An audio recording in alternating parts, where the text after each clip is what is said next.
Baik, terima kasih kerana masih setia bersama kami di Malaysia hari ini. Baik, untuk seterusnya kita nak bercakap berkenaan dengan apa yang berlaku baru-baru ini. Minggu lalu di Hulu Langat, mereka mengalami banjir kilat secara tiba-tiba mendadak kan, air naik sehingga paras dagu. Jadi ini kita nak mengetahui sikit bagaimana keadaan mereka berkenaan dengan pasca banjir kilat di Hulu Langat. Kita nak bersama dengan salah seorang penduduk yang turut terkesan akibat banjir kilat di Hulu Langat ini bersama dengan Fauzi Abdul Majid yang kini kita buat panggilan video bersama dengan beliau. Hello, Assalamualaikum. Waalaikumsalam. Selamat pagi Malaysia. Selamat pagi Cik Fauzi. Ya, apa khabar? Baik. Cik Fauzi sihat? Baik, Alhamdulillah. Alhamdulillah. Cik Fauzi sekarang berada di kediaman sendiri ya? Dah. Hari yang sama juga, petang yang sama juga kami clear balik, kemas balik dan boleh tak ada masalah lagi lah. Ya. Okey, kejadian itu pada minggu lalu, hari Rabu katanya hujan lebat. Memang tak henti ke satu hari itu? Lebih daripada 15 jam saya ingat hujan daripada pagi sampai ke pagi esok tu. Macam air naik pada hari Khamis? Air naik pada hari Khamis pagi dalam pukul 3 pagi sebenarnya disebabkan sungai yang melimpah. Sungai yang melimpah bila sungai tak dalam, situasi air tu tak dapat menampung limpahan air masuk ke jalan raya. Baik, di rumah Cik Fauzi sendiri kan, air naik sampai paras mana sebenarnya? Rumah saya sikit tinggi, so tak adalah tinggi bahaya sangat. Cuma kelajuan air tu tahap yang berbahaya jugalah sebab dia laju. Dia laju tapi risikonya tinggi sebab semua pagar roboh sebab air memang terlalu laju.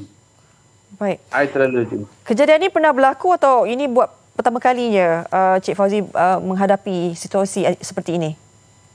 Ini kali kedua selama 6 tahun. Ini kali kedua. Tapi kali ini dia macam keseluruhan Langat ditenggelami air. Keseluruhan. Yang paling teruk Nanding dan Sungai Serai lah. Sebab dekat sana sungai dia sempit dan juga tak dalam, air dah tak boleh nak mengalir lagi. Dia stop kat situ saja. Baik, kita tahu ini disebabkan oleh bencana banjir kilat kan? Bila banjir kilat ni memang kita pun tak ada duga bahawa air akan naik begitu pantas dengan derasnya lagi. Jadi bagaimana apatah lagi kita berada dalam keadaan PKPB ini?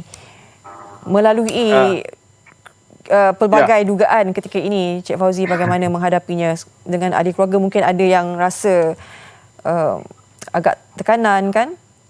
Ya, pada permulaan air naik pukul 3 pagi tu kita semua dah orang kampung yang mana berisiko untuk air naik, semua kita orang dah kejut. Ketua kampung dah kejut semua. Jiran-jiran semua dah kejut sebab kita air naik terlalu cepat. Maksudnya dia tak menjangka, air naik terlalu cepat. Dalam masa sejam, air dah masuk ke parah yang berjaga-jaga. So daripada situ kita mulalah sebab dia laju, keadaan mungkin semua orang panik lah, tak sempat nak kemas barang. Daripada pukul 10 pagi tu keadaan dah mula stabil. Orang pun penduduk pun dah mula boleh tarik nafas lega lah.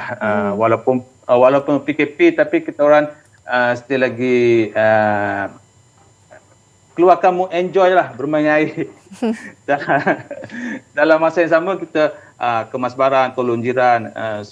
Rumah saya bernasib baik sebab dia sikit tinggi. Cuma yang jiran-jiran yang rumah bawah tu yang teruk sebab air dah masuk dalam rumah semua dah. Baik.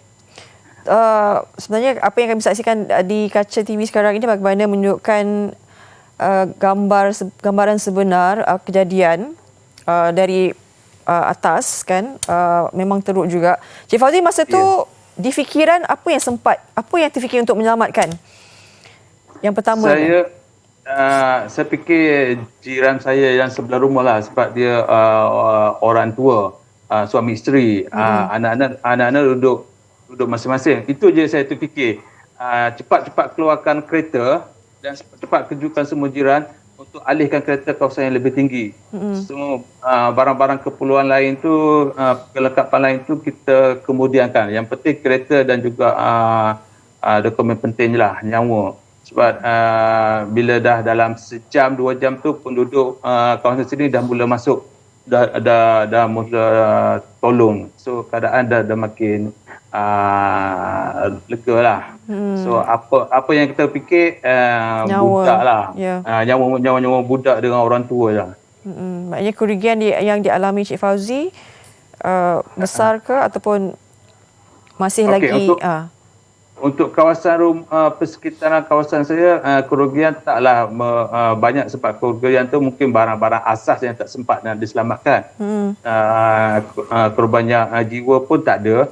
So kali ni alhamdulillah Allah dah tolong banyak sebab Allah tahu kita dalam keadaan COVID. So kerugian tu mungkin orang tak terasa sangat lah.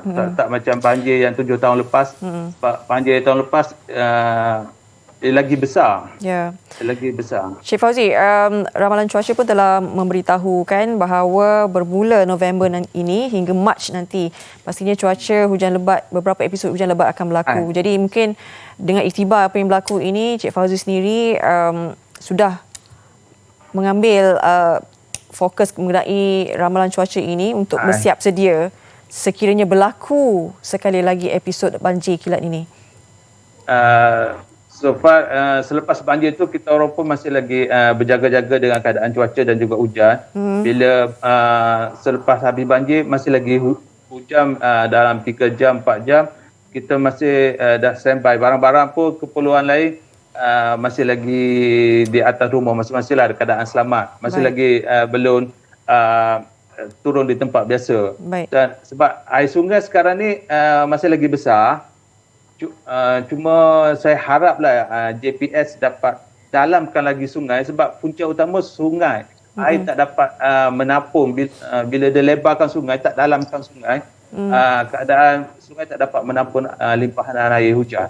Baik, Cik Fauzi, terima kasih banyak-banyak. Kami mendoakan kesejahteraan dan juga keselamatan kalian yang berada di sana. Dan moga apa yang kita lakukan ini ada jalan penyelesaian yang terbaik. Okey, terima kasih Farihan kerana ambil berat tentang penduduk kami. Baik. Terima kasih banyak. Selamat pagi. Jaga diri, Cik Fauzi. InsyaAllah. Baik, itu dia. Fauzi Abdul Majid, antara penduduk yang terkesan dengan banjir kilat yang berlaku di Hulu Langat pada minggu lalu.